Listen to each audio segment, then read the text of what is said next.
के अंधेरे में। रात के ठीक 12 बजे थे।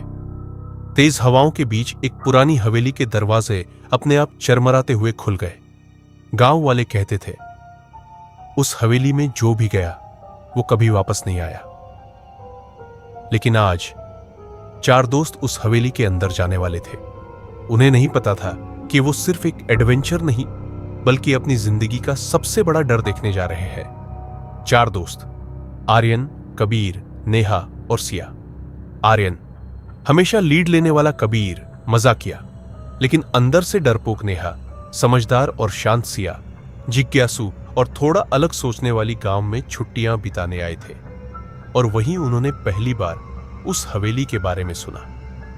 गांव के एक बूढ़े आदमी ने बताया, 1920 में उस हवेली में एक जमींदार रहता था। उसकी एक बेटी थी, अनाया। वो अचानक गायब हो गई और उसी दिन से हवेली में अजीब घटनाएं शुरू हो गई। रात को उसकी रोने की आवाज आती है और जो भी उसे ढूंढने जाता है वो खुद खो जाता है। कबीर हंसते हुए बोला, भाई ये सब कहानियां हैं, चलो देखते हैं क्या सच है। नेहा ने मना किया, ये सही नहीं लग रहा। लेकिन आर्यन बोला, बस 1 घंटा अंदर रहेंगे, कुछ नहीं होगा। सिया चुप थी, लेकिन उसकी आंखों में एक अजीब सी चमक थी। रात 11:45। चारों हवेली के सामने खड़े थे।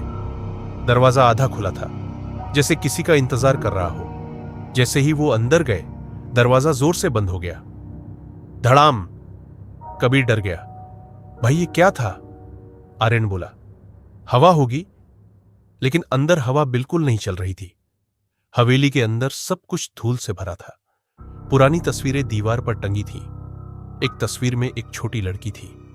उसकी आंखें सीधी सिया की तरफ देख रही थी। सिया अचानक रुक गई। तुम लोग देख रहे हो? उसने धीमी आवाज में कहा। बाकी तीनों ने देखा, लेकिन अब तस्वीर में लड़की का चेहरा धुंधला हो गया था। ऊपर से आवाज आई, ओ, किसी लड़की की आवाज थी।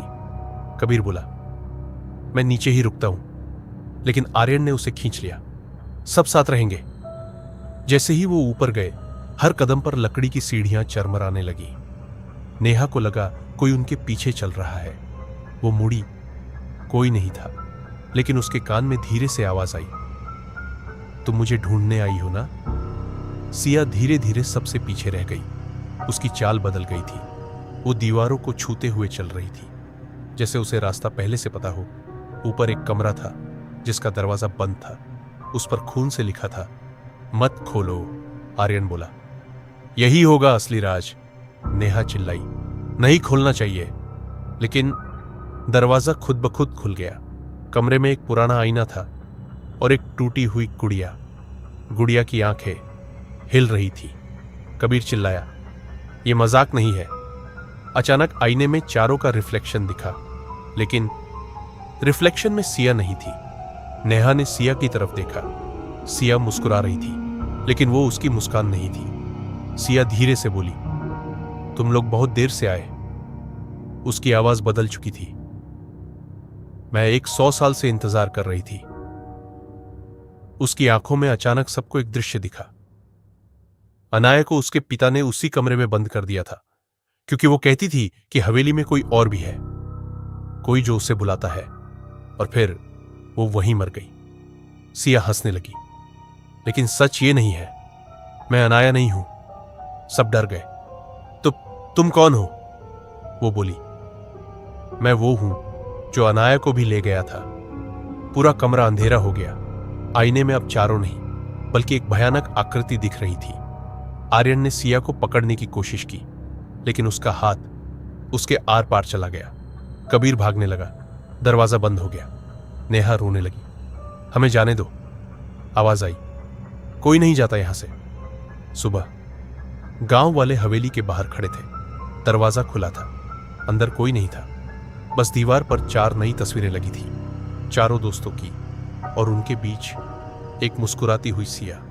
रात को आज भी उस हवेली से 5 आवाजें आती हैं। 4 मदद मांगती है और एक उन्हें अंदर बुलाती है।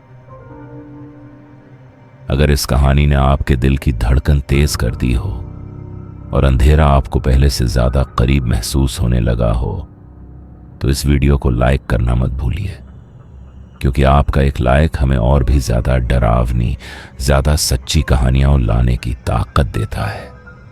कमेंट करके जरूर बताइए इस कहानी का कौन सा हिस्सा आपको सबसे ज्यादा डरा गया, या फिर अगर आपके साथ भी कभी कुछ अनजाना घटा हो।